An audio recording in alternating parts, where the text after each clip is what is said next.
नमस्कार, स्वागत है आप सभी लोगों का आपके अपने YouTube चैनल एग्जाम विल पर। साथियों, आज की क्लास में हम लोग चर्चा करेंगे बेहतरीन प्रश्नों का। और आज की क्लास में हमने लगभग 60 महत्वपूर्ण प्रश्न आपके लिए लेकर के आया है। तो आज की क्लास आपकी एक बेहतरीन क्लास रहने वाली है। और आज की क्लास में हम आपको अलंकार की बात करते हैं, या रस की बात करेंगे, या फिर छंद की बात करेंगे, या फिर हम लोग पदबंध की बात करेंगे, ठीक है, या फिर काव्य गुण की बात करते हैं। चूंकि आपका स्टेट का एग्जाम करीब है, स्टेट के एग्जाम आपके करीब है, तो ध्यान रखना है कि इन 60 प्रश्नों में आपको अलंकार, रस, छंद, पदबंध और काव्य मतलब काव्य गुण की बात करते हैं। इन टॉपिक से आपको विशेष तौर पर क्वेश्चन रखे जाएंगे,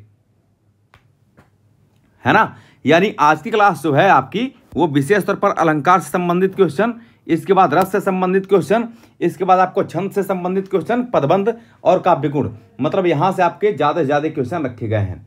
तो चलिए एक बेहतरीन क्लास को हम लोग शुरू करते हैं, स्टार्ट करते हैं एक बेहतरीन क्लास को। पहला क्वेश्चन आपकी स्क्रीन पर दिख रहा है, यहां पर कह रहा है कि मुख कमल है, इस पंक्ति में कौन सा अलंकार है। लीजिए, अलंकार से ही शुरुआत हमने कर दिया। ये बोलना है इस पंक्ति में कौन सा अलंकार है। ए ऑप्शन दिया है उपमा अलंकार है, श्लेष है, रूपक है, उत्प्रेक्षा है। चूंकि 60 क्वेश्चन है, इसलिए क्लास को हम ये सोचेंगे कि बहुत कम समय में ही निपटा दें और बहुत तेजी से और अच्छी तरह से पढ़ते हुए चलें। चलिए भाई शुरू करते हैं हम लोग क्लास को। तो ये बोल रहा है कि भाई कौन सा अलंकार है, जरा बताइए कि मुख कमल है, इस पंक्ति में कौन सा अलंकार होगा। उपमा होगा, श्लेष होगा, रूपक होगा, या उत्प्रेक्षा अलंकार होगा। तो इस प्रश्न का जो सही आंसर होगा वो हो जाएगा रूपक। रूपक क्यों होगा? क्योंकि भाई ये बोल रहा है ना कि मुख कमल है। समझिए बात को, मुख कमल है तो आप ये बताइए कि इसने तो मुख को सीधे कमल मान लिया है। और अगर मुख को सीधे कमल मान लिया जाना मतलब मुख को सीधे कमल कह देना, इसका मतलब है कि रूपक अलंकार होता है। किसी चीज को किसी चीज का रूप देना रूपक अलंकार होता है। तो विकल्प आपके यहां पर सी करेक्ट होंगे। बोलिए, श्लेष में क्या होता है? श्लेष में होता है एक ही शब्द के कई अर्थ होते हैं। उपमा में जब उपमेय की उपमान से तुलना की जाती है तो वहां पर उपमा अलंकार होता है। और उत्प्रेक्षा की पहचान यह होती है कि पंक्ति में मनुमानो, मनुमानो, जनु जानो, जनु जानो, जनहु जानो, जनहु, ज्यों यो, ज्यों यो आदि शब्द पंक्ति में देखने को मिल जाते हैं। आगे बढ़ेंगे, क्वेश्चन नंबर बात करेंगे 2 नंबर की। बहुत सारे अलंकार आएंगे, इसलिए हम लोग आगे बढ़ जाते हैं। और ध्यान रखना कि कल की क्लास आपकी जो कल की क्लास होगी, मतलब हम कह सकते कि टुमारो, ठीक है, टुमारो की क्लास में हम लगभग 4 ही 5 चैप्टर से ही क्वेश्चन कराएंगे। और सारे प्रकार के अलंकार, सारे प्रकार के छंद, सारे प्रकार के रस और यहाँ पर पदबंध, काव्य गुण सभी आपको देखने को मिल जाएगा। तो कल की एक क्लास और इंपॉर्टेंट होगी, क्योंकि स्टेट का एग्जाम आपका 17 तारीख को है, तो उसको ध्यान में रखते हुए आपको पढ़ा रहा हूं। ये कह रहे चरण कमल, क्षमा चाहता हूं, चरण सरोज पखारन लागा। अब सोचिए कि ये चरण सरोज, सरोज किसको कहते हैं भाई? सबसे पहले 2 ही शब्द से आपको रूपक अलंकार की पहचान मिल जाती है। चरण सरोज की जब बात करते हैं तो आप सोचिए, सरोज बोलते हैं हम लोग कमल को। किसको बोलते हैं? कमल को। इसका जब हम लोग समास विग्रह करेंगे ना, तो हम कहेंगे, मतलब इसको कहते हैं कि सरोज रूपी चरण, यानी कमल रूपी चरण, यानी कमल चरण को सीधे कमल का रूप दे दिया गया है, यानी रूपक अलंकार हो जाएगा। कौन सा होगा? रूपक। यमक अलंकार क्या होता है? रूपक अलंकार से हमने एक क्वेश्चन ठीक ठाक ले रखा है। वजह यह है कि रूपक में दिक्कत ज्यादा होती है। यमक में क्या होता है? जब एक पंक्ति में कई शब्द आए हों और उनके कई अर्थ हों, मतलब अलग अलग अर्थ हों, तो वहाँ यमक हो जाता है। उत्प्रेक्षा, मनुमानो, जनुजानो इत्यादि वाचकों से प्रकट करते हैं। और उपमा जानते ही हैं कि जहां पर उपमान की उपमेय से तुलना की जाती है। आगे बढ़ते हैं, क्वेश्चन नंबर बात करेंगे हम लोग 3 नंबर की। उम्मीद करता हूं कि आपको चीजें समझ में आ रही होंगी। अब देखिए, यहां पर आपका अलंकार दिया हुआ है, कर उस काल मारे क्रोध के तनु कांपने उनका लगा। ये तन होना चाहिए, या तनु कुछ भी कह सकते हैं। मानो हवा के जोर से सोता हुआ सागर जगा। अगर हम ये कहें कि इसमें रस कौन सा है, तो रस अगर बात करते हैं तो यहीं पर आपका भयानक रस होता है। ये भयानक रस होता है। अगर इसी में हम लोग कहते हैं कि अलंकार कौन सा है, तो आप कहेंगे कि यहाँ पर मानो, मनु मानो, जनु जनहु इत्यादि वाचकों से हम लोग किसको प्रकट करेंगे, तो आप कहेंगे उत्प्रेक्षा अलंकार होता है। कौन सा? उत्प्रेक्षा अलंकार होता है। तो देखिए, 2 बातों को हमने जान लिया। यहाँ पर सही विकल्प आपका ए हो जाएगा। उपमा, रूपक और यमक ये नहीं हो सकते, ये सभी आपके गलत हो जाएंगे। आगे बढ़ते हैं, क्वेश्चन नंबर 4। उम्मीद करता हूं कि आपको बेहतर तरीके से समझ में भी आ रहा होगा, अच्छी तरह से हम लोग पढ़ भी लेंगे। और 60 महत्वपूर्ण प्रश्न, चूंकि ये स्टेट का एग्जाम 17 तारीख को जो पेपर 1 है वो है आपका, तो बेहतर तरीके से हम लोग पढ़ लेंगे। कह रहे जहां दो वस्तुओं में समान धर्म के आधार पर भेद होते हुए भी अभेद दिखाया जाए, वहां कौन सा अलंकार है। साथियों बेहतरीन क्वेश्चन है और मैं बार बार कहता हूं आपसे कि परिभाषा भी आप रटा करिए, क्योंकि परिभाषा जब तक नहीं रटेंगे तब तक चीजें स्पष्ट नहीं होंगी। देखिए यहां पर क्या कह रहा है कि जहां दो वस्तुओं में समान धर्म के आधार पर भेद होते हुए भी, मतलब ये होता है ना कि तुलना तो होती है लेकिन उसको अभेद दिखाया जाता है, उसको अभेद रूप से उसका वर्णन कर दिया जाता है। जैसे मान लीजिए कि यहां पर रूपक अलंकार हो जाएगा सही। जैसे मान लीजिए हम एक उदाहरण के माध्यम से आपको समझाने का प्रयास करेंगे। हम जब कहते हैं कि मुख चंद्रमा के समान है, मुख चंद्रमा के समान है, और दूसरा मैं लिखता हूं यहीं पर कि मुख चंद्र है, मुख चंद्र है, चंद्र है, तो इन दोनों में अंतर क्या है। बेसिकली अगर हम मुख चंद्र कह रहे हैं तो ये तुलना ही कर रहे हैं, लेकिन समस्या ये है कि यहां पर भेद है, मुख और चंद्र में भेद है, लेकिन भेद होते हुए मैंने अभेद दिखा दिया है। मैंने सीधे मुख को चंद्र मान लिया है, हमने कोई भेद नहीं किया है। लेकिन यहां पर मुख चंद्रमा के समान है तो हमने मुख को चंद्रमा के समान दिखाया है, इसलिए यहां पर उपमा हो जाता है। और इसकी बात करेंगे तो यहां पर आपका रूपक अलंकार हो जाता है। ठीक है, आगे बढ़ेंगे, क्वेश्चन नंबर बात करेंगे हम लोग। विरोधाभास एक अलंकार दिया हुआ है, जहां पर विरोध होते हुए भी जहां पर विरोध न होते हुए भी विरोध का आभास होता है, वहां विरोधाभास होता है। आगे बढ़ेंगे, क्वेश्चन नंबर बात करेंगे हम लोग 5 नंबर की। यह कह रहा है कि छंद में गति या प्रवाह को क्या कहते हैं। मेरे साथियों छंद में गति या प्रवाह को क्या कहते हैं, तो छंद में गति या प्रवाह को हम लोग लय कहते हैं। जैसे नहीं कहते हैं भाई किस लय में आप गा रहे हैं, है ना, तो छंद में जो आपका गति या प्रवाह होता है इसको लय कहते हैं। यति क्या होता है, जो विराम होता है इसे यति कहते हैं। विराम जो ठहराव होता है वही यति होता है। और तुकबंदी, जैसे आपका अंत में 2 गुरु आ गए, अंत में 2 लघु आ गए, तो वो तुकबंदी होती है। और चरण क्या होते हैं, जैसे छंदों में चरण होते हैं, दोहा में 4 चरण है ना, पहले और तीसरे चरण में 13-13 मात्राएं, दूसरे और चौथे चरणों में 11-11 मात्राएं होती है, तो इसको चरण कहते हैं। नेक्स्ट क्वेश्चन आपका वाक्य शुद्धि से है। जैसा कि एग्जाम में वाक्य शुद्धि से भी आपके प्रश्न अच्छे खासे रखे जाएंगे, तो आइए हम लोग कुछ क्वेश्चन वाक्य शुद्धि से भी करते हैं। लगभग 7 से 8 क्वेश्चन में ले रखा है। कह रहा है इनमें से कौन सा वाक्य शुद्ध है। ये कह रहा है वह खाना खा रही है, तो वह खाना खा रही है नहीं, वह का जेंडर नहीं क्लियर है, इसलिए हम लोग कहते हैं वह खाना खा रहा है। तो ये आपका रहा है अगर करेंगे तो ये शुद्ध हो जाएगा। ठीक है, ध्यान रखेंगे। मैंने उसे बुलाए थे नहीं, मैंने उसे बुलाया था, तो ये बुलाए थे नहीं, बुलाया था, बुलाया था। ठीक है, इसी प्रकार से जब हम लोग कहते हैं कि मैं बाजार जा रहे हैं नहीं, मैं का प्रयोग एक वचन के रूप में होता है, तो मैं बाजार जा रहा हूं, जा रहा हूं। ठीक है, तो ये ध्यान में रखेंगे। लेकिन वह छत पर सोया था, बिल्कुल सही आंसर है, वह छत पर सोया था, क्योंकि छत के ऊपर ना सोते हैं, तो हम कहते हैं वह छत पर सोया था। विकल्प आपका डी करेक्ट होगा। क्वेश्चन नंबर बात करेंगे 7 नंबर की। कह रहे इनमें से कौन सा वाक्य शुद्ध है।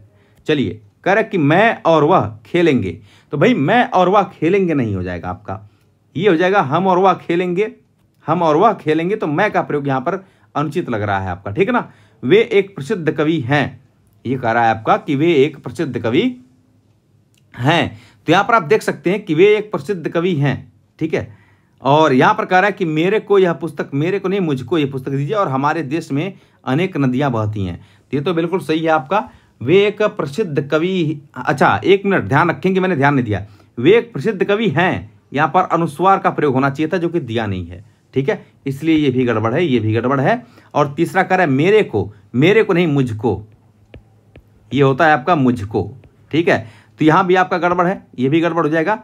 और यहां पर देख सकते कर हमारे देश में अनेक नदियां बहती हैं, बिल्कुल सही आंसर है आपका, तो 7 का जो डी आंसर है वो करेक्ट हो जाएगा। आगे बढ़ेंगे दोस्तों नेक्स्ट क्वेश्चन की तरफ। अगला एक बेहतरीन क्वेश्चन आपके स्क्रीन पर दिख रहा है। कह रहे कि इनमें से कौन सा वाक्य शुद्ध है। आप सोचिए कि मैंने वाक्य शुद्धि से भी बहुत ही अच्छे प्रश्न ले रखा है। ठीक है, तो आज का जो क्लास है, आज की जो क्लास है वो बहुत अच्छी क्लास होगी आपके लिए। कह रहा है कि मैंने अपना गृह कार्य कर लिया है, अच्छा ठीक है, वह कल आएगा। फिर कह रहा है कि मैंने यह काम अवश्य करना है, तो मैंने नहीं, मुझे यह काम अवश्य करना है, ये अशुद्ध पूछ रहा था, तो हो जाएगा मुझे यह काम अशुद्ध करना, मुझे यह काम अवश्य करना है, तो ये हो जाएगा मुझे, क्या हो जाएगा, मुझे हो जाएगा, मुझे यह काम अवश्य करना है। आगे बढ़ते हैं, क्वेश्चन नंबर बात करेंगे हम लोग 9 नंबर का। क्वेश्चन नंबर 9 कह रहा है आपका कि इनमें से कौन सा वाक्य अशुद्ध है। चलिए इसका देखिए क्वेश्चन को क्या कर रहा है कि निम्न में से कौन सा वाक्य अशुद्ध है। ये बोल रहा है कृपया बैठ जाइए, कोई दिक्कत नहीं है, वह बहुत अच्छा लड़का है, बिल्कुल सही है। यहाँ पर संज्ञा है, उसका प्रयोग जो है कि यहाँ पर विशेषण के रूप में जो है, मतलब ये कह सकते कि यह विशेषण भी आया है, इसकी विशेषता को बता रहा है, कोई समस्या नहीं है। मेरे पास केवल एक घड़ी है, ये भी ठीक है। वह धीरे धीरे से बोल रहा था, वह धीरे धीरे से नहीं, वह या तो हम ये कहेंगे कि वह धीरे से बोल रहा था, या तो ये कहेंगे कि वह धीरे धीरे बोल रहा था। तो ये से का प्रयोग यहाँ पर अनुचित है। क्यों अनुचित है? क्योंकि क्रिया विशेषण ये है आपका, ये क्या है, बोल रहा था, ये आपका क्रिया है, ये क्रिया है। और क्रिया की विशेषता जो शब्द बताते हैं वो क्रिया के पहले आते हैं, और क्रिया विशेषण और क्रिया के जो है कि बीच में कोई ऐसा योजक चिन्ह नहीं आता है। तो आप देख सकते हैं ये हो जाएगा आपका क्रिया विशेषण। क्या हो जाएगा? क्रिया विशेषण हो जाएगा। और ध्यान रखेंगे विशेषण है ये आपका, तो इसलिए आपका डी वाला आंसर अशुद्ध है, से नहीं होगा यहाँ पर। अगला बात करते हैं, अगले क्वेश्चन की बात करते हैं। क्वेश्चन अगला है आपका 10 नंबर, कौन सा वाक्य अशुद्ध है? देखिए अशुद्ध वाक्य कौन सा है? ये कह रहा है कि वह गाना गाता है, मैंने तुम्हें अनेक बार समझाया है, वह सोमवार को आएगा, तुम सबसे सुंदरतम हो। मेरे साथियों ये आपका गड़बड़ है वाक्य, जो डी है वो गड़बड़ है। जैसे हम विशेषण की बात करते हैं, जब मैं यहां पर लिख देता हूं, जब हम विशेषण की बात करते हैं साथियों, जब हम विशेषण की बात करते हैं तो विशेषण की 3 अवस्थाएं होती हैं। एक होती है मूलावस्था, मूलावस्था, दूसरा होता है उत्तरावस्था, उत्तरावस्था, और तीसरा होता है आपका उत्तमावस्था, उत्तमावस्था। आप देख सकते हैं यहां पर, आप यहां पर देख सकते हैं कि मूलावस्था में क्या होता है, विशेषण मूल रूप में रहता है। जो विशेषण है, जो विशेषण है यह मूल रूप में रहता है, मूल रूप में विशेषण आपका रहता है। अब समझिए कि जब विशेषण यहां पर मूल रूप में रहेगा तो इसका अर्थ है कि जैसे मैंने कहा अच्छा, अच्छा, तो ये आपका क्या है, विशेषण की मूलावस्था है, ठीक है। लेकिन उत्तरावस्था में विशेषण के साथ या तो तर प्रत्यय लगा होता है, या तो क्या होता है, तर प्रत्यय लगा होता है विशेषण के साथ, या फिर विशेषण से पहले, देखिए विशेषण से पहले हम लोग से शब्द लगा देते हैं, ठीक है, ये विशेषण से पहले लगता है।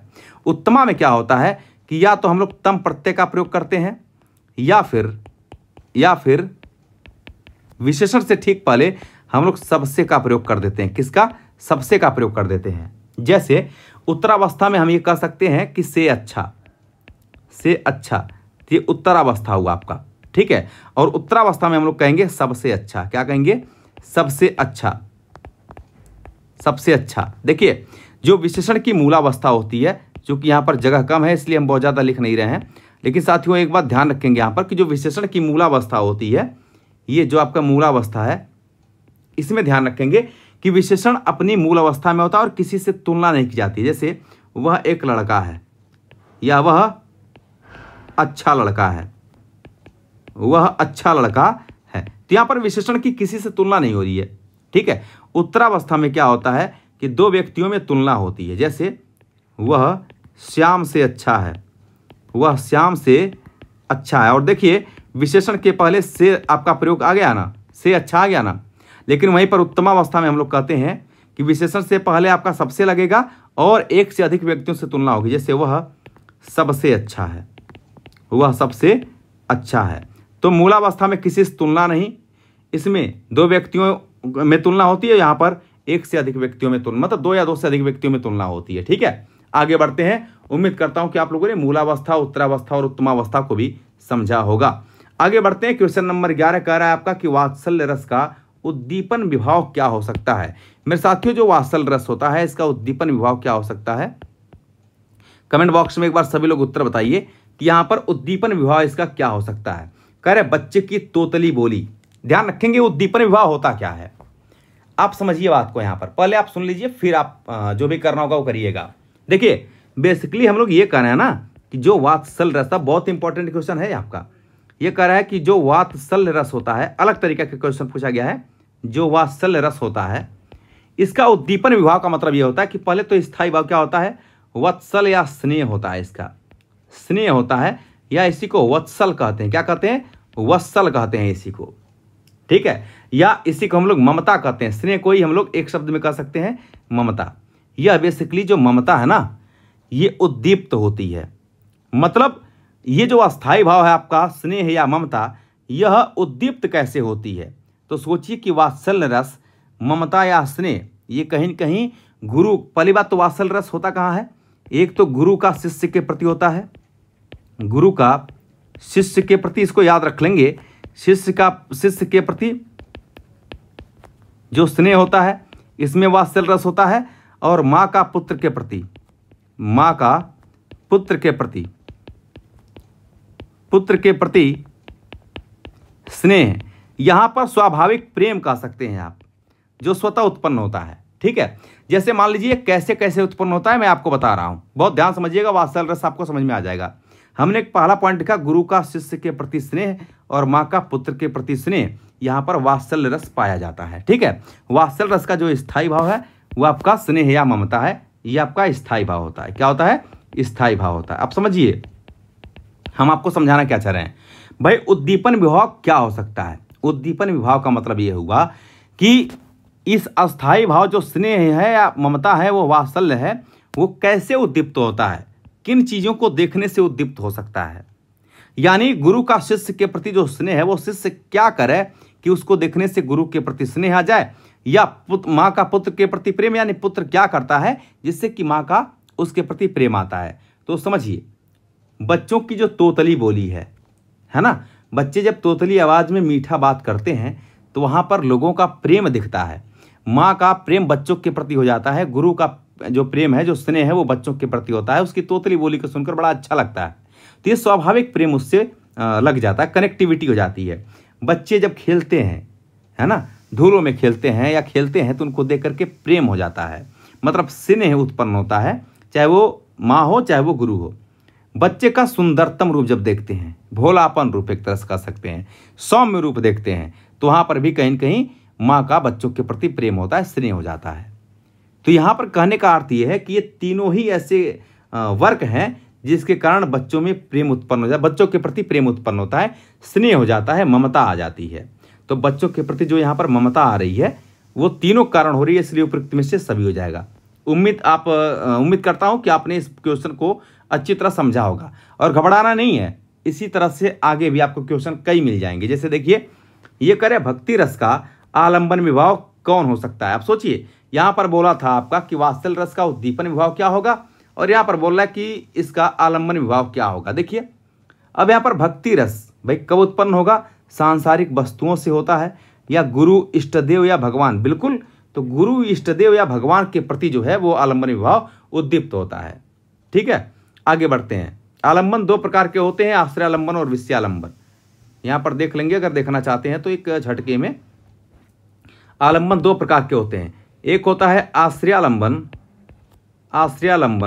और दूसरा होता है विषयालंबन। दूसरा क्या होता है? विषयालंबन होता है। तो आप कहेंगे कि जिसके मन में भाव जगे, जिसके मन में भाव जगे, जिसके मन में भाव जगे वह क्या होता है? आश्रयालंबन। और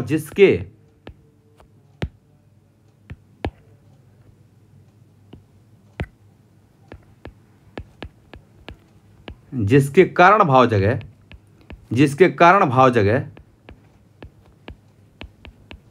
विषयालंबन कहलाता है। क्या कहलाता है? तो आप कहेंगे वही विषयालंबन होता है। क्लियर है? तो यहाँ पर सही आंसर आपका बी हो जाएगा। आगे बढ़ते हैं, क्वेश्चन नंबर बात करेंगे हम लोग 13 नंबर की। करे रस का वह तत्व जो आश्रय में उत्पन्न स्थायी भाव को प्रकट करता है, बाहर करता है, वह क्या कहलाता है?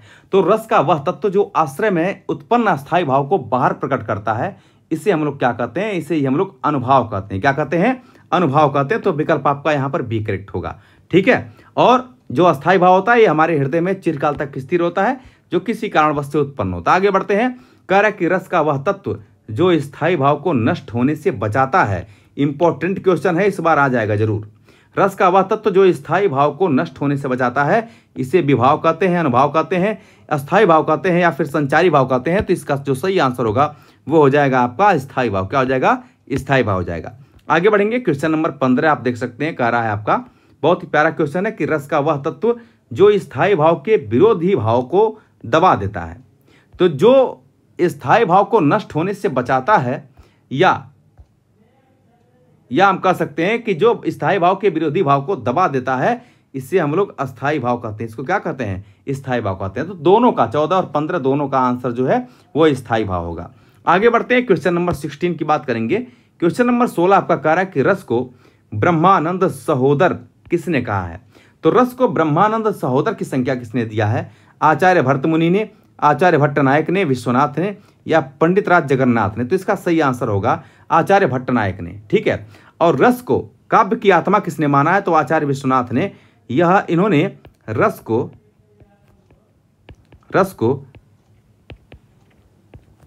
काव्य की आत्मा माना है। ठीक है, चलिए आगे बढ़ते हैं। और भरत मुनि ने केवल 8 रसों को ही माना है, 8 रसों को ही अपने नाट्यशास्त्र में स्वीकार किया है। आगे बढ़ते हैं, क्वेश्चन नंबर आप देख सकते हैं, कह रहा है कि अद्भुत रस का आलंबन विभाव हो सकता है, मतलब कौन हो सकता है?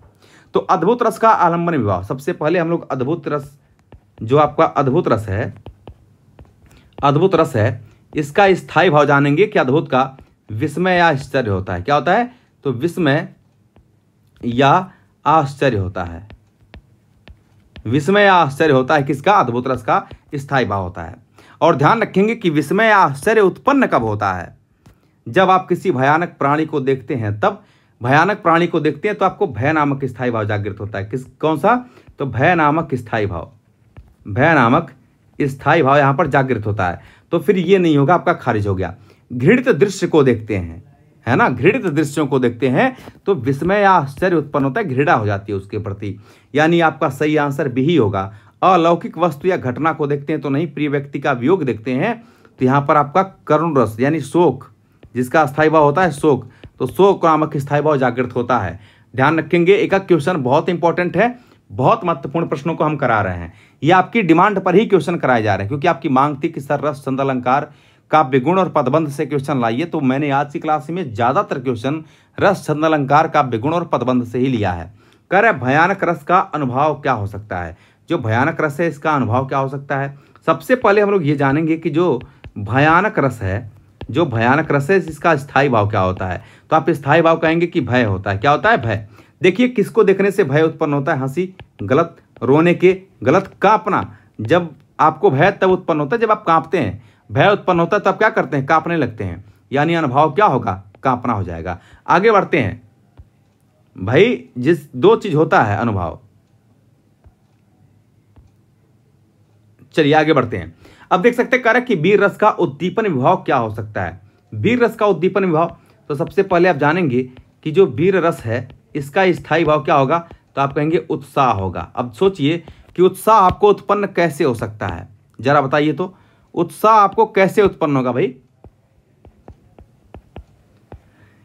जरा देखिए, कर शत्रु की दीनता देख करके, युद्ध का मैदान देख करके, प्रियजन का वियोग या शांत वातावरण, जब युद्ध के मैदान को देखते हैं तो आपके मन में उत्साह नामक स्थायी भाव अपने आप जागृत होता है। तो यहाँ पर उद्दीपन है ना, तो उद्दीपन विभाव क्या होगा? आपका युद्ध का मैदान हो जाएगा। आगे बढ़ते हैं, नेक्स्ट क्वेश्चन आप देख सकते हैं कि रौद्र रस का आलंबन विभाव कौन सा हो सकता है? रौद्र रस, अगर हम लोग रौद्र रस की बात करते हैं, बहुत अच्छी तरह समझा रहा हूं, रौद्र रस का जो स्थायी भाव होता है वो क्रोध होता है।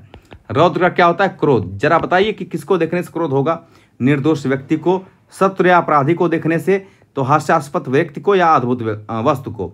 जब आप शत्रु या अपराधी को देखते हैं तो आपके मन में क्रोध जागृत हो जाता है, क्रोध नामक स्थायी भाव, यानी आलंबन विभाव क्या होगा? आलंबन कौन होगा? फिर शत्रु या व्यक्ति आपका आलंबन हो जाएगा। आगे बढ़ते हैं, ये शत्रु या व्यक्ति कैसे आलंबन होंगे? तो आप कहेंगे विषय आलंबन होगा। क्या होगा? विषय आलंबन होगा। आप देख सकते हैं कि विसर्ग के बाद स्वर अथवा व्यंजन वर्ण के आने पर जो विकार होता है उसे क्या कहते हैं? तो विसर्ग के बाद स्वर अथवा व्यंजन के आने से जो विकार होता है उसी को हम लोग विसर्ग संधि कहते हैं। क्या कहते हैं? विसर्ग। स्वर संधि में क्या होता है कि स्वर के साथ स्वर वर्ण का योग होता है। किसका? तो आप कहेंगे कि स्वर वर्ण का योग होता है, तो स्वर संधि का निर्माण होता है। इसी प्रकार से जब व्यंजन की बात करते हैं तो व्यंजन के साथ ध्यान रखेंगे, व्यंजन संधि में क्या होता है कि भाई एक तो व्यंजन के साथ स्वर का योग होता है, स्वर का योग हो सकता है। दूसरा, स्वर के साथ व्यंजन का योग होता है। और तीसरा होता है आपका व्यंजन के साथ व्यंजन का योग होता है। ठीक है, तो यहाँ पर व्यंजन संधि होता है। कौन संधि होती है? तो तो आप कहेंगे व्यंजन संधि होती है। आगे बढ़ेंगे, क्वेश्चन नंबर हम लोग 22 की बात करेंगे। एक महत्वपूर्ण क्वेश्चन है आपका, देखिए क्वेश्चन आपका कह रहा है कि अधोगति किस संधि का उदाहरण है। अधोगति, जब हम लोग अधोगति की बात करते हैं साथियों, तो अधोगति जो होता है ये हो जाएगा आपका अधोधन गति। क्या हो जाएगा? अधोधन गति। अधोधन गति बराबर होता है अधोगति। ठीक है, तो यहां पर आपका विसर्ग के साथ योग किसका? आप कहेंगे विसर्ग के साथ व्यंजन का योग हो रहा है। तो अगर विसर्ग के साथ व्यंजन का योग हो रहा है तो इसका मतलब है कि आपका विसर्ग संधि होगा। कौन सा होगा? विसर्ग संधि हो जाएगा। नेक्स्ट क्वेश्चन की बात करेंगे हम लोग। अगला क्वेश्चन आपका कह रहा है कि परीक्षा शब्द का संधि विच्छेद है। देखिए बहुत तेजी से करा रहा हूं और 60 महत्वपूर्ण क्वेश्चन आज की क्लास में हम कराने वाले हैं। मतलब क्लास आपका लाजवाब, स्टेट आपका फाइनल। परीक्षा शब्द का संधि विच्छेद क्या होगा? हम लोग कहते हैं कि परीक्षा ये हो जाएगा परिधन इच्छा। क्या हो जाएगा?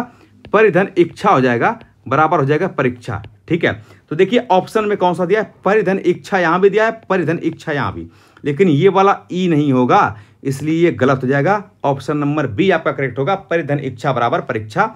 आप देख सकते हैं कि इसका ई, छोटा ई और बड़े ई का योग हो रहा है, ये बराबर आपका बड़ी ई बन जाएगा। इसका मतलब है कि दो समान वर्ण जुड़ रहे हैं, तो आप कहेंगे अकस्वर्णीय दीर्घ, यानी आपका दीर्घ स्वर संधि हो जाएगा। कौन सा होगा साथियों?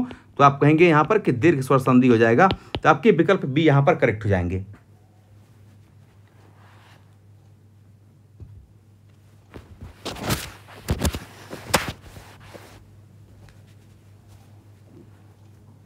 चलिए आगे बढ़ते हैं, नेक्स्ट क्वेश्चन की बात करेंगे। क्वेश्चन नंबर 24 एक बहुत ही महत्वपूर्ण क्वेश्चन है। कह रहा है आपका अत्युत्तम शब्द का संधि विच्छेद क्या होगा? अत्युत्तम संधि का संधि विच्छेद ये कह रहा है अतिधन उत्तम होगा, अत्यधन उत्तम होगा, अतिधन उत्तम होगा या अतिधन उत्तम। ना ये सही है, ना ये सही है, ना ये सही है। सही है तो आपका ए वाला आंसर करेक्ट होगा। देखिए जब हम लोग अत्युत्तम कहते हैं, यहां पर मिस्टेक हो गया आपका। देखिए जब हम लोग साथियों अत्युत्तम कहते हैं, फिर गलती हुआ, अत्युत्तम जब हम लोग कहते हैं तो ध्यान रखेंगे इसका संधि विच्छेद होता है अतिधन उत्तम। अतिधन उत्तम होता है। ठीक है, संधि आपका बहुत ज्यादा नहीं बताऊंगा क्योंकि संधि आप कर ले जाएंगे, इसलिए नंबर ऑफ जो क्वेश्चन है वो रस, छंद, अलंकार यही सब है। तो यहां पर देख सकते हैं कि ई के साथ ऊ का योग हो रहा है आपका। ई के साथ किसी भी असमान स्वर का जब योग होता है तो ई आपका य में परिवर्तित होगा, और ऊ जैसे इसके साथ जुड़ेगा तो ऐसे हो जाएगा, ऊ की मात्रा लगेगी, यू बन गया। जरा सोचिए कि जब यहाँ से त से हम ई को हटा दिए हैं तो ये बन गया आपका अ और त आधा हो गया। ठीक है, और ये पूरा आपका यू बन गया है, ये पूरा आपका यू हो गया, तो ये आपका यू हो गया अत्यु, और ये तम बचा हुआ है तो अत्युत्तम।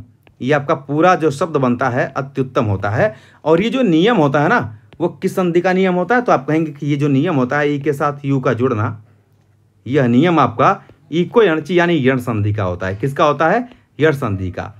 तो ये नियम अगर यण संधि का है तो इसमें यण संधि भी हो जाएगा। आगे बढ़ेंगे, क्वेश्चन नंबर 24 की बात करेंगे। 24 नंबर क्वेश्चन आपका कह रहा है कि निश्चय का संधि विच्छेद क्या होगा? देखिए निश्चय का संधि विच्छेद होता है निह धन चय बराबर होता है निश्चय। आप देख सकते हैं कि यहाँ पर निह धन चय बराबर क्या होता है साथियों? तो आप कहेंगे निश्चय होता है। ठीक है, विसर्ग आपका जो होता है वो स में परिवर्तित हो जाता है। किस में?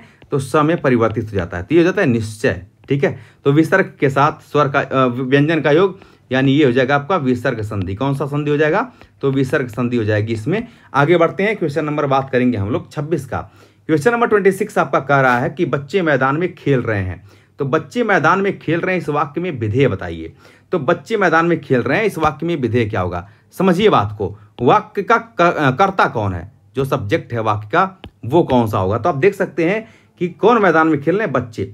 तो बच्चे जो होगा ये कर्ता होगा, यानी ये आपका उद्देश्य होगा। ये क्या होगा? उद्देश्य।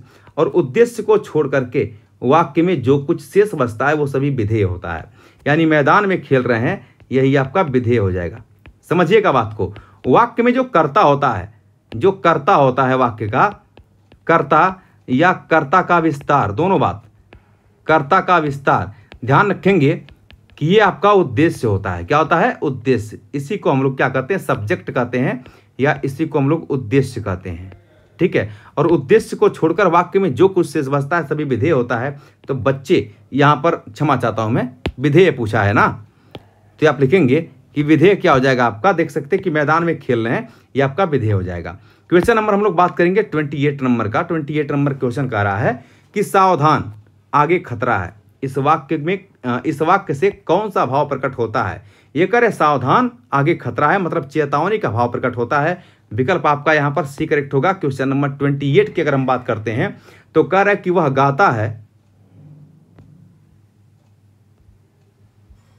चलिए तो क्वेश्चन आपका कह रहा है कि वह गाता है और नाचता भी है। किस वाक्य का उदाहरण है? सरल वाक्य, मिश्र वाक्य, संयुक्त वाक्य या प्रश्नवाचक वाक्य? तो वह गाता है और नाचता भी है, इसका मतलब है कि संयुक्त वाक्य हो जाएगा।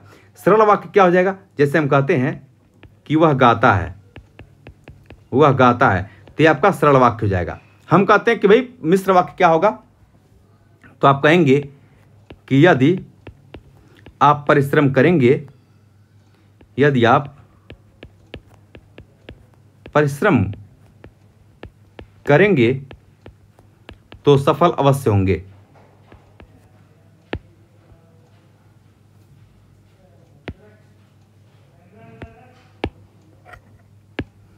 एक मिनट, चल क्यों नहीं रहा है?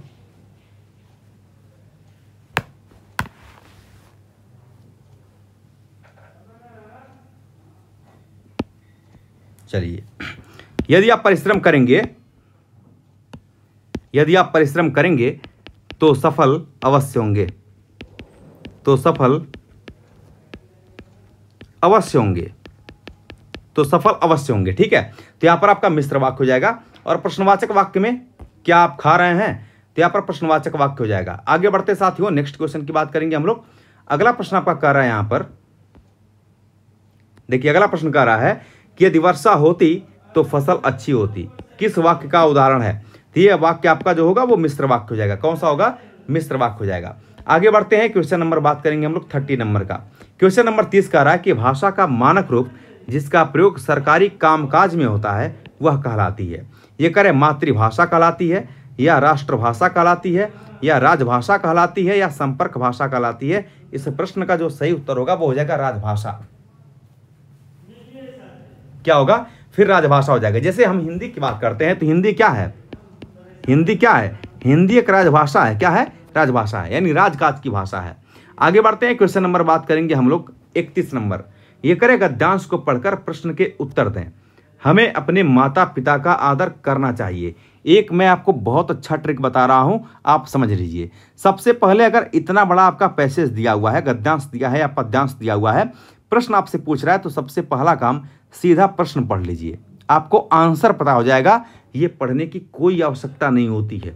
पढ़ने की आवश्यकता तब पड़ेगी जब इसके अंतर्गत 2-3 क्वेश्चन दिए हो तब, और एक क्वेश्चन दिया हो तो आप सीधा पढ़िए, उसका आंसर तुरंत मिल जाएगा बिना पढ़े। आइए देखिए कैसे। सबसे पहले क्वेश्चन पढ़ते हैं।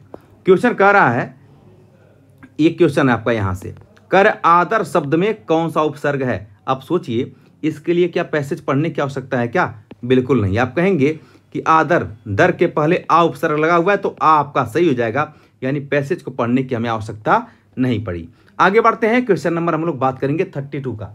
ये कह रहा है कि मित्रता एक, इसका भी क्वेश्चन नहीं पढ़ेंगे, सीधा हम लोग पहले कर लेते हैं। ये कह रहा है कैसा रिश्ता अनमोल होता है? भाई बहन का। अच्छा, अब यहाँ पर मुझे लगता है कि 1-2 क्वेश्चन दिया हुआ है, आइए पढ़ते हैं। कह रहे मित्रता एक अनमोल रिश्ता है। सच्चे मित्र सुख दुख में साथ देते हैं, वे हमें सही राह दिखाते हैं और हमारी गलतियों पर हमें टोकते भी हैं। हमें हमेशा अपने मित्रों का सम्मान करना चाहिए। ये बोल रहा है कैसा रिश्ता अनमोल होता है? भाई बहन का रिश्ता, या माता पिता का रिश्ता, या मित्रता का? तो यहाँ पर कहा है मित्रता का जो रिश्ता होता है वह एक अनमोल रिश्ता होता है, इसलिए विकल्प यहाँ पर सी करेक्ट होगा। आगे बढ़ते हैं, क्वेश्चन नंबर बात करेंगे हम लोग 33 का। 33 नंबर आपका कह रहा है यहाँ पर कि देखो बच्चों बादल आए। एक पद दिया हुआ है, देखो बच्चों बादल आए, काले काले बादल छाए, गरज रहे हैं बादल देखो, चमक रही है बिजली देखो, बूंदे टप टप गिरती देखो, नाच रहा है मोर भी देखो, ठंडी ठंडी हवा चल रही, सबको कितना भा रही। ये कह रहे कविता में कैसे बादल आने की बात कही गई है? तो ये कह रहा है ना कि देखो देखो बादल आए, देखो बच्चों बादल आए, काले काले बादल आए। कैसे? तो काले काले बादल आने की बात कर रहा है। विकल्प आपका यहाँ पर बी करेक्ट हो जाएगा।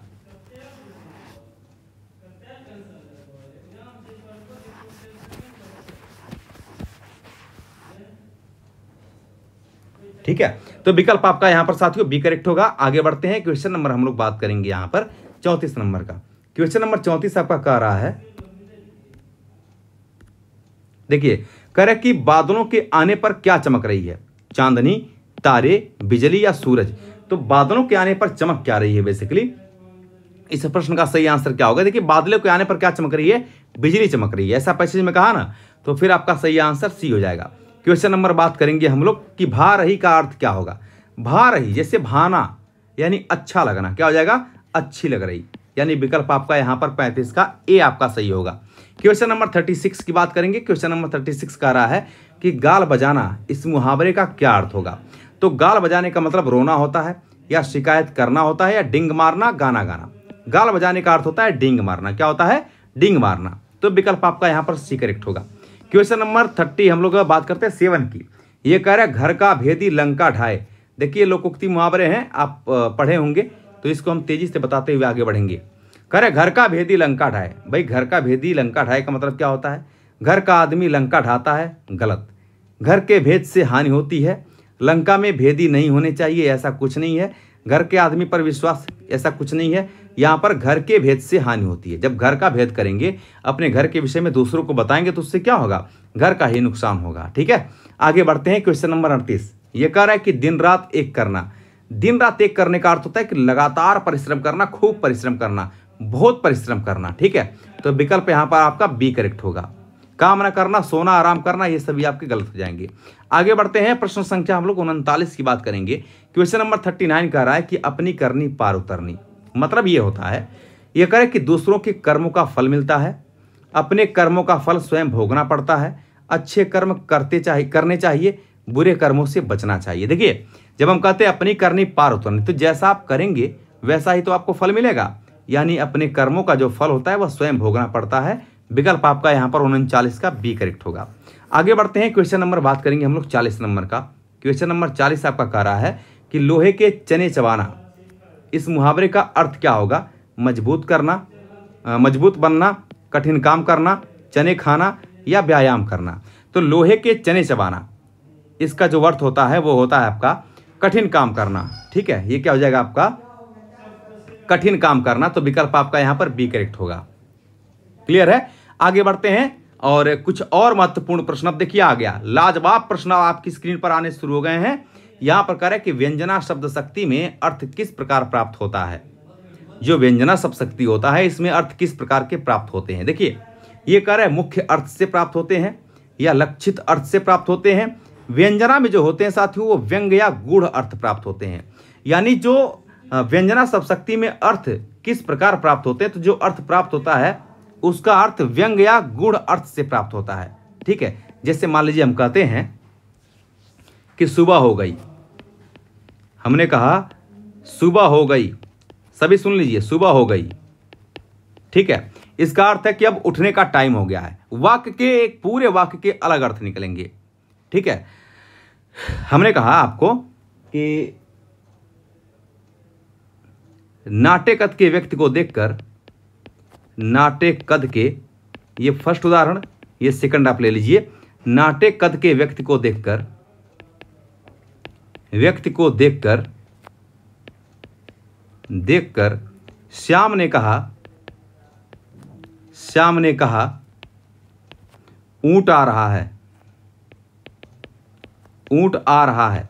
तो सोचिए जरा सोचिए कि कभी भी नाटे कद के व्यक्ति को देखकर के आप कहेंगे ऊंट आ रहा है, तो इसका मतलब क्या है, उसके ऊपर आप व्यंग कस रहे हैं, है ना। तो जब आप व्यंग कस रहे होते हैं या गूढ़ अर्थ होता है प्रकट किसी चीज का, तो वहां पर व्यंजना शब्द शक्ति होती है। कौन सा, तो व्यंजना शब्द शक्ति हो जाती है। तो इन दोनों में आपका ध्यान रखेंगे, इन दोनों में आपके व्यंजना शब्द शक्ति है। कौन सा, व्यंजना शब्द शक्ति होती है, व्यंजना शब्द शक्ति होती है। और ध्यान रखेंगे साथियों कि कबीरदास के दोहों में भी व्यंजना शब्द शक्ति दिखाई देती है। जैसे हम कहते हैं कि मन रे तन कागद का पुतला, मन रे तन, यहां से क्वेश्चन आना तय है, मन रे तन कागद का पुतला, कागद, ठीक है, का पुतला, कागद का पुतला। ठीक है, तो यहां पर भी जो आपका शब्द शक्ति होती है वो कौन सी होती है, तो आप कहेंगे यहां पर व्यंजना शब्द शक्ति होती है, इसको ध्यान रखेंगे। ठीक है, आगे बढ़ते हैं। उम्मीद करता हूं कि ये बात आप समझ पाए होंगे। अच्छा, मुख्य अर्थ का मतलब क्या होता है? जिससे मुख्य अर्थ क्या होता है? हमने कहा कि बैल खड़ा है, बैल खड़ा है, तो यहाँ पर बैल का एक मुख्य अर्थ ही है, यानी वो बैल जो जुताई के काम आता है, वो बैल जो खेत जोतता है, जिसके 4 पैर हैं। लेकिन लक्षित अर्थ क्या होते हैं? जैसे लक्षण मिलते हैं अगर किसी चीज़ का, जैसे मान लीजिए हमने इसी को कहा दिया, दूसरे वाले एग्जाम्पल को लिया अलग तरीके से, और हमने कहा कि श्याम ऊंट है, श्याम ऊंट है, ठीक है। तो श्याम ऊंट तो होगा नहीं, ऊंट का अर्थ क्या है कि ऊंट लंबा होता है और श्याम क्या है? लंबा है, यही मतलब हुआ। तो ऊंट का अर्थ लंबे व्यक्ति से, लंबे व्यक्ति से हो रहा है यहाँ पर। इसलिए जब किसी चीज का किसी चीज में लक्षण मिलता है तो वहां लक्षणा शब्दशक्ति होती है और इसके लक्षित अर्थ ग्रहण किए जाते हैं। आगे बढ़ते हैं, अगला क्वेश्चन आपका ऐसा ही कुछ दिया हुआ है। कह रहा कि यह लड़का तो बिल्कुल उल्लू है। सोचिए, लड़का कभी उल्लू हो सकता है क्या? आप कहेंगे नहीं हो सकता है, लेकिन लड़का तो बिल्कुल उल्लू है, यानी उल्लू वाला लक्षण मिल रहा है लड़के में। इसलिए इस वाक्य में कौन सी शब्दशक्ति का प्रयोग हुआ है? आप कहेंगे लक्षणा का प्रयोग हुआ है। कौन सा? लक्षणा का। आगे बढ़ते हैं। हम जब कहते हैं ना कि सीता गाय है, मतलब सीता एकदम सीधी साधी लड़की है, तो गाय वाले लक्षण सीता में मिल रहा है, ये बात है। कह रहे सूर्य पूर्व दिशा में उगता है, इस वाक्य में किस प्रकार के अर्थ प्राप्ति होता है? ये कह रहे भाई सूर्य पूर्व दिशा में उगता है, तो व्यंग्यार्थ है या लक्ष्यार्थ है या मुख्यार्थ है? इनमें से कोई नहीं। भाई सूर्य पूर्व दिशा में उगता है, इसका मतलब है कि सूर्य जो सुबह के टाइम में उगता है और शाम में डूबता है, बस एक अर्थ है, उसके मुख्य अर्थ उसका लिया गया है, इसलिए मुख्यार्थ होगा और कुछ भी नहीं होगा। मुख्यार्थ को ही हम लोग वाच्यार्थ कहते हैं। क्या करते हैं? वाच्यार्थ कहते हैं, इसको ध्यान रखेंगे। और इसी को हम लोग वाचक शब्द भी कहते हैं, वाचक शब्द भी इसी को हम लोग कहते हैं। आगे बढ़ेंगे साथियों, क्वेश्चन नंबर हम लोग 44 की बात करेंगे। 44 नंबर आपका क्वेश्चन जो है वो कह रहा है, बहुत ही प्यारा क्वेश्चन है। ये क्वेश्चन कह रहा है कि जब वक्ता या लेखक किसी शब्द का प्रयोग सामान्य अर्थ से हटकर विशेष अर्थ में करता है तो वह कौन सी शब्द शक्ति होती है? तो भाई सामान्य अर्थ से हट करके जब विशेष अर्थ में करता है, अर्थात सामान्य अर्थ का मतलब ये हुआ कि जैसे हम कहते हैं कि मुख्य अर्थ से हट करके, है ना, कहाँ गया? सामान्य अर्थ। सामान्य अर्थ ही या साधारण अर्थ ही को ही हम लोग मुख्य अर्थ भी कहते हैं। क्या कहते हैं साथियों? तो मुख्य अर्थ कहते हैं, इसको ध्यान में रखेंगे, ठीक है। तो जब मुख्य अर्थ से हट करके किसी विशेष अर्थ को ग्रहण करता है तो उसे हम लोग लक्षणा शब्दशक्ति कहते हैं। क्या? लक्षणा। जैसे मान लीजिए हम कहते हैं कि मुख चंद्र सा है, तो मुख चंद्र सा है, इसमें कौन सी शब्दशक्ति है? तो आप कहेंगे लक्षणा है, क्योंकि मुख कभी चंद्र सा तो हो नहीं सकता है ना। या कहते हैं कि मुख चंद्र है तो तुलना हो रही है, लक्षण मिल रहा है कहीं कहीं, इसलिए लक्षणा शब्दशक्ति होगा। आगे बढ़ेंगे, क्वेश्चन नंबर बात करेंगे हम लोग 45 का। करे वह तो घी का लड्डू है। मैं आपसे पढ़ाते समय बात नहीं करता हूं, वजह यह है कि आपका टाइम नुकसान ना हो, कम समय में आप ज़्यादा से ज़्यादा पढ़ें, मेरा हमेशा यही उद्देश्य होता है। कह रहा है वह तो घी का लड्डू है, इस कथन में शब्द शक्ति कौन सी होगी? भाई वह तो घी का लड्डू है। अब वह तो घी का लड्डू है, तो सोचिए कि कभी जो ये बोल रहा है ना कि वह तो घी का लड्डू है, इसका अर्थ है कि कहीं कहीं इसमें लक्षण मिल रहे हैं। किसका? भाई घी का लड्डू कभी हो सकता है क्या? घी का लड्डू कभी हो सकता है, लेकिन घी से बना लड्डू हो सकता है, ठीक है, उसमें घी का प्रयोग हो सकता है, लेकिन घी का लड्डू नहीं होता है कभी भी, ठीक है। यानी कहीं कहीं लड्डू में जो घी होता है उसका लक्षण मिल रहा है, इसलिए यहाँ पर लक्षणा शब्दशक्ति हो जाएगा। इन्हीं चीज़ों को ध्यान रखना है। शब्दशक्ति जो है बहुत ही आसान है, लेकिन इसको अगर समझ लेते तो बेहतर होगा। अब यहाँ पर देखिए पदबंध की बात कर रहा है।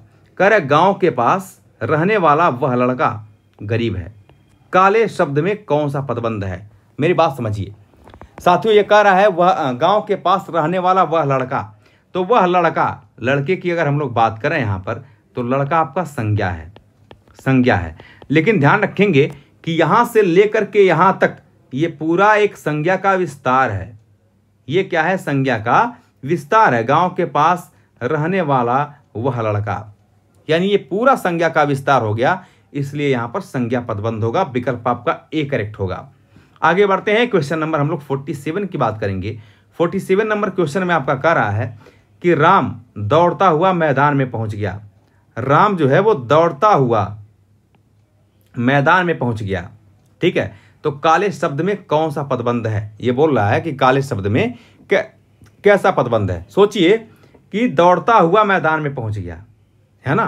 तो यहाँ पर दौड़ता हुआ मैदान में पहुंच गया, तो ये पहुंच गया कैसे पहुंचा, दौड़ता हुआ पहुंचा, यानी ये क्रिया की विशेषताओं को बता रहा है। और क्रिया की विशेषता को बताने वाले शब्द दौड़ता हुआ ये आपका क्रिया विशेषण होगा। और ध्यान रखेंगे इनसे ये सारे शब्द जुड़े हुए हैं, इसलिए यहाँ पर कहेंगे क्रिया विशेषण पदबंध। क्या कहेंगे, क्रिया विशेषण पदबंध। आगे बढ़ते हैं, दौड़ता हुआ ये आपका क्रिया विशेषण पदबंध है। आगे बढ़ते हैं, क्वेश्चन नंबर हम लोग बात करेंगे 48। अच्छा ध्यान रखेंगे एक बात और, ये यहाँ से यहाँ तक पूरा दौड़ता हुआ मैदान में पहुंच गया, ये पूरा आपका यहाँ से यहाँ तक क्रिया विशेषण पदबंध होगा। आगे बढ़ते हैं, कह रहा है यहाँ पर क्वेश्चन नंबर 48 कह रहा है आपका कि सबसे अच्छा खेलने वाला खिलाड़ी। अब ये कह रहा है ना कि सबसे अच्छा खेलने वाला खिलाड़ी, खिलाड़ी पर रुकेंगे, ये आपका संज्ञा है। ये क्या है, संज्ञा। और संज्ञा से जुड़ा हुआ ये पूरा ही शब्द है, पूरा ये वाक्य है भाई। इसको आप खिलाड़ी से खिलाड़ी को इससे आप अलग नहीं कर सकते। सबसे अच्छा खेलने वाला खिलाड़ी, खिलाड़ी बेसिकली संज्ञा है और ये पूरा संज्ञा का विस्तार है, इसको कहते हैं संज्ञा का विस्तार।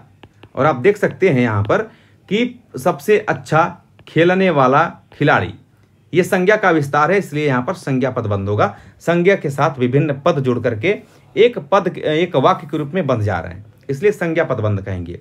क्वेश्चन नंबर 49 ये कह रहे मेज पर रखी हुई पुस्तक। अब फिर वही बात आ गया आपका, पुस्तक क्या है, संज्ञा है, ये पुस्तक क्या है, संज्ञा है। और कह रहे मेज पर रखी हुई पुस्तक, कैसी पुस्तक है भाई, मेज पर रखी हुई पुस्तक।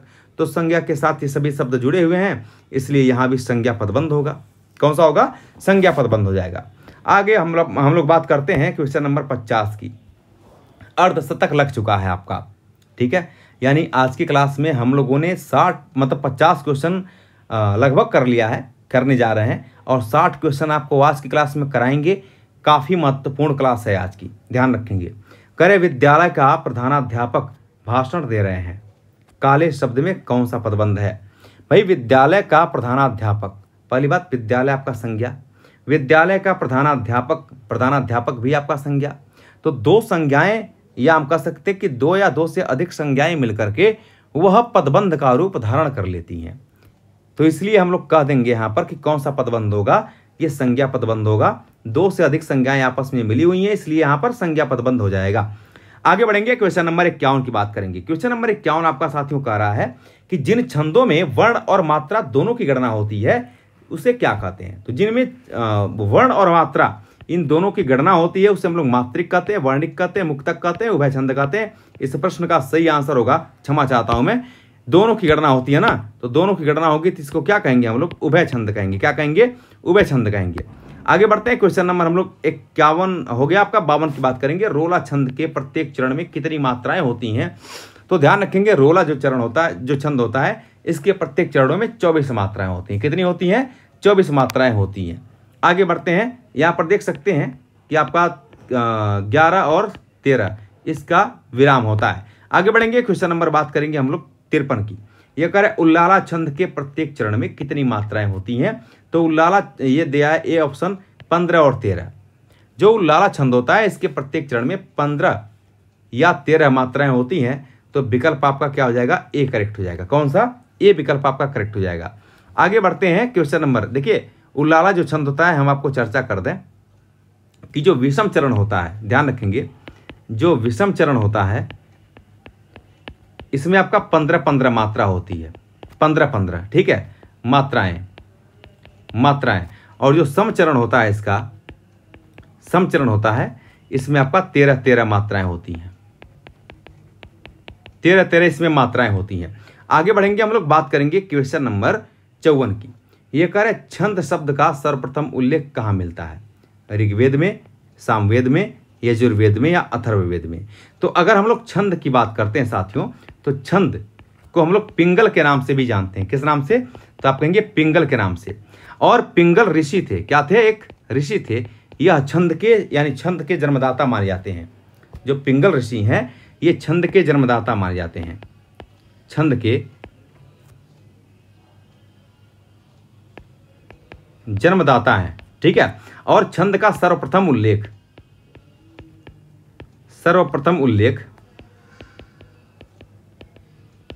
ऋग्वेद में मिलता है। कहां मिलता है, तो आप कहेंगे ऋग्वेद में मिलता है। विकल्प आपका यहां पर 54 का ए करेक्ट होगा। क्लियर है। आगे बढ़ते हैं, क्वेश्चन नंबर हम लोग 55 की बात करेंगे। क्वेश्चन नंबर 55 कह रहा है आपका कि रोला छंद के अंत में प्रायः किस वर्ण की अधिकता होती है। जो रोला छंद होता है दोस्तों, इसके अंत में किस वर्ण की अधिकता होती है, लघु की, गुरु की, या दोनों समान रूप से, या इनमें से कोई नहीं। तो इस प्रश्न का जो सही आंसर होगा वो हो जाएगा गुरु। क्या हो जाएगा, तो गुरु वर्ण की अधिकता होती है। आगे बढ़ेंगे हम लोग, प्रश्न संख्या 56 की बात करेंगे। करें निम्न में से कौन सा वाक्य शुद्ध है। देखते हैं, मैंने यह काम करना है, नहीं मुझे यह काम करना है, ये आपका गलत है। ठीक, करे वह एक विदुषी व्यक्ति है। विदुषी महिला होती है, व्यक्ति नहीं होती है, तो व्यक्ति के लिए विदुषी नहीं, वह एक विद्वान व्यक्ति है। क्या है, विद्वान व्यक्ति है, तो विदुषी का प्रयोग यहाँ पर गलत हो जाएगा। कृपया मेरी सहायता करें, और आगे करें उपरोक्त सभी शुद्ध हैं, जी नहीं, यहाँ पर सही आंसर आपका सी करेक्ट होगा। तो 56 का सही आंसर सी हो जाएगा। आगे बढ़ते हैं, क्वेश्चन नंबर 57 की बात करेंगे। करें निम्न में से कौन सा वाक्य शुद्ध है। वह एक प्रसिद्ध लेखक है। दूसरा कार्य है कि मैंने यह बात उससे कहा। ठीक है, तुम वहां पर जा रहे हो, उसका चरित्र अच्छी है।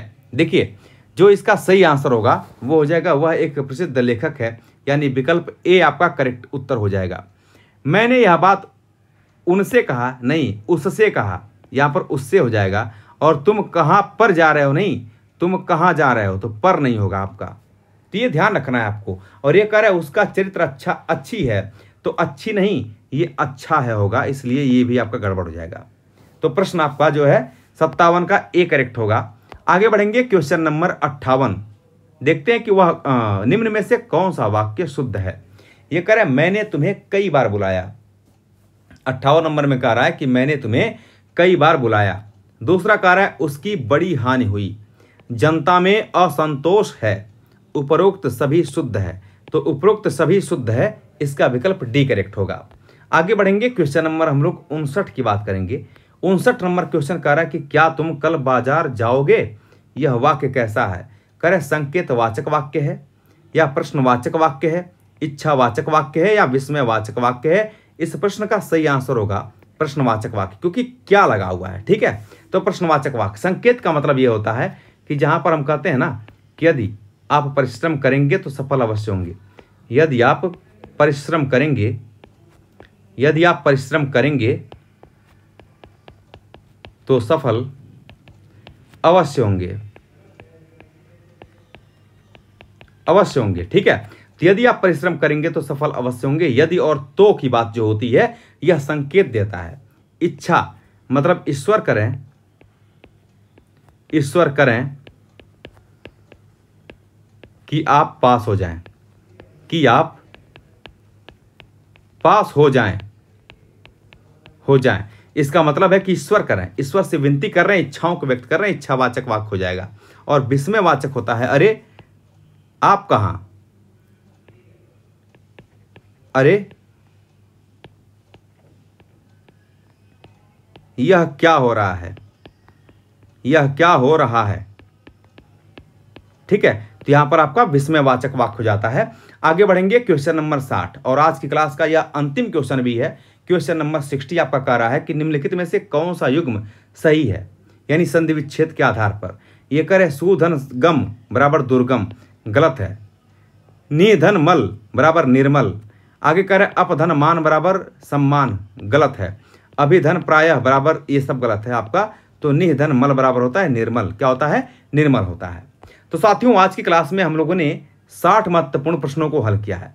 कितने महत्वपूर्ण प्रश्न को हल किया है, 60 क्वेश्चन को हल किया है। और आज की क्लास में आपने देखा होगा कि रस या छंद की बात करें, अलंकार की बात करें, अलंकार की बात करें, काव्य गुण की बात करें, काव्य गुण और पदबंध, जैसा कि आपकी डिमांड थी कि सर ये चैप्टर आप लाइए और ये चैप्टर कराइए, तो मुझे लगता है कि आज की क्लास में जो मैंने क्वेश्चन कराया है उसको जरूर रट लेना। कल आपको एक क्लास मैं और दूंगा और हो सकता है कि इससे भी बड़ी क्लास हो। ठीक है, तो आज के लिए इतना है दोस्तों, फिर मुलाकात करेंगे हम लोग कल। बहुत बहुत धन्यवाद, थैंक यू वेरी मच।